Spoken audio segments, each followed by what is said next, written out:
We are on the go with Joe, and he is getting ready for the only county fair that will take place in the Portland metro area this year. But it's not a fair you can attend in person. Joe's joining us live to tell us how the Multnomah County Fair is keeping a century-long streak intact this weekend. Good morning.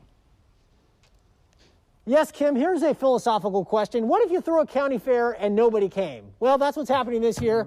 Well, it's just me and Larry Smith right now and a couple other fine folks. The Multnomah County Fair, a very small mini version, is taking place this weekend.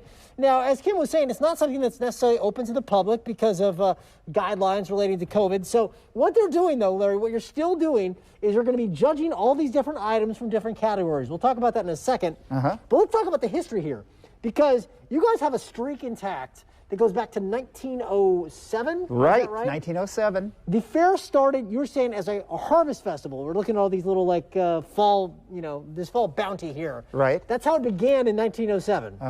And you've done it every year. Not you. I don't know if you were there in 1907. Not quite. Okay, but it's taking place every year. World War I, you still had it every year. World War II every year. Right. COVID hits. It would normally be Memorial Day, but it's going to be here in a very mini fashion this weekend, right? We were going to have some kind of fair, so we're going virtual. Gotcha. So what they're doing is they're judging all these different categories. I think you said there's 6 like major categories. Right.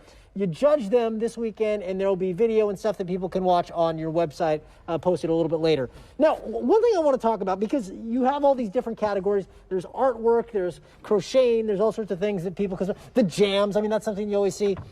Then you have people like yourself that grow these giant vegetables, right? That's like a popular thing here at the fair. So you brought some examples of that, some of these larger and some strange looking veggies, I guess, right? Yeah, there's some things that you're not going to get on Memorial Day weekend, so the advantage is now we've had time to have them mature. This thing is making me uncomfortable. This looks like something you would club somebody with. What is this, Larry? That is a tromboncino squash related to a zucchini. A tromboncino. Yeah, it kind of looks like a trombone. Sure it does. I wouldn't want to play it, but okay, there you go.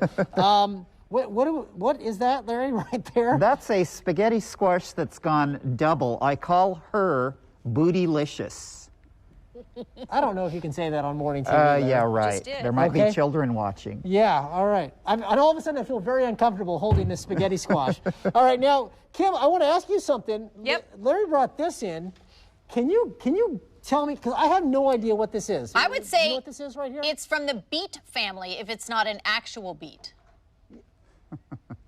It is a beet. Very good. Giant. See, that's our country girl. Of course she knows a giant beet when she sees that. Wow. But look at that. I've never seen one that big. Look.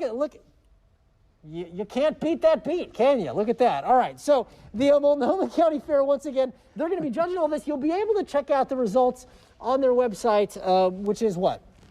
It's www.multcofair.org. All right. And we'll have more information about it as well at kptv.com. Now, Kim, coming up in our final segment, I actually get to be a special judge, a guest judge for the Multnomah County Fair. I'm going to judge some of the tasty goodies they have coming up a little bit later in the show. I'm going to leave the giant beets and trombone squash to Larry and Matt. Don't stop touching that.